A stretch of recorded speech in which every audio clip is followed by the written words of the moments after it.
Soldiers from the 387th Military Police Battalion, the 387th Engineer Battalion, and 91st Training Division link up with local law enforcement to conduct active shooter training in Scottsdale, Arizona. The purpose of this training is to prepare soldiers and police alike in the event of a shooter on site. This is a relationship that's built between this reserve center and the police officers of the city of Scottsdale, where we can come together and we can hold this type of training, we can collaborate, form a partnership where these things can occur, whereas sometimes, police agencies and maybe the military agencies haven't come together and realized that they have common areas where they can grow and train. So that's, I think foundationally, that's the most important piece. But overall, it's our ability to benefit our officers and also benefit the soldiers that are here at the facility. So our officers are going to get a tremendous benefit by coming into this environment in a true reality-based training environment where they don't know who the actors are, they're not familiar with this facility. It's going to be all brand new to them, and we get to take a look at their tactics. We get to take a look at the things that we've taught them over the years of how to respond to incidents like this. Information is key as the soldiers are given instruction on the procedures following a shooter entering the building. No real place is immune. In fact, the softer the target, the more likely it is the target of choice, right? Right. It starts with an alert that shots have been fired. Soldiers make their way out of the building to a safe location. Let's go! Evacuate peacefully! Calmly! Let's go. Don't worry about your cover. Let's go. Okay. Go.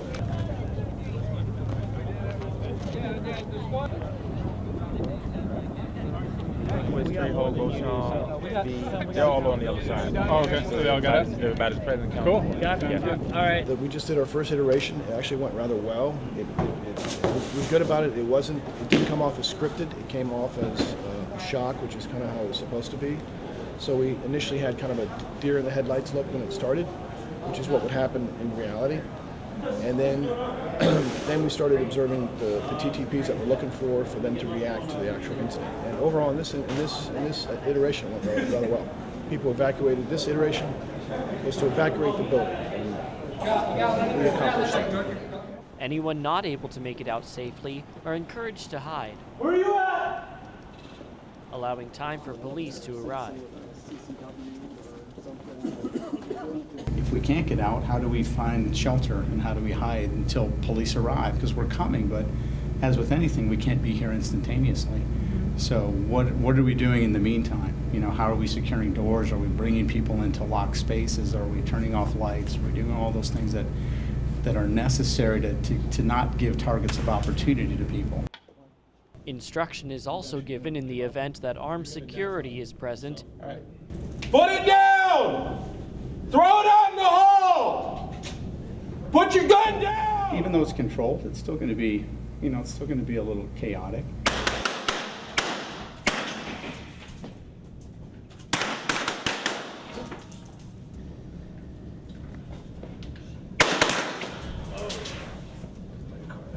And how to interact with police. And then we get to have a long-term relationship. I've already talked to the major about having people who are going to be armed here come down and train with us, where we train together, and not just to learn who they are, so when our officers come here, but maybe help them with tactics and things that they're not used to doing. So there's a lot of different ways that this training is beneficial.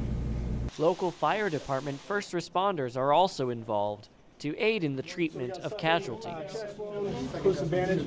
No exit. Go in there. I need into a situation much faster than they used to be. They're doing a great job, but it's an uncomfortable place for them because they're not used to putting on a ballistic vest and helmet and going into a place to give people medical aid. Good teamwork. Once the building is secure of all threats, soldiers provide police officers with as much information as they can on the status of personnel.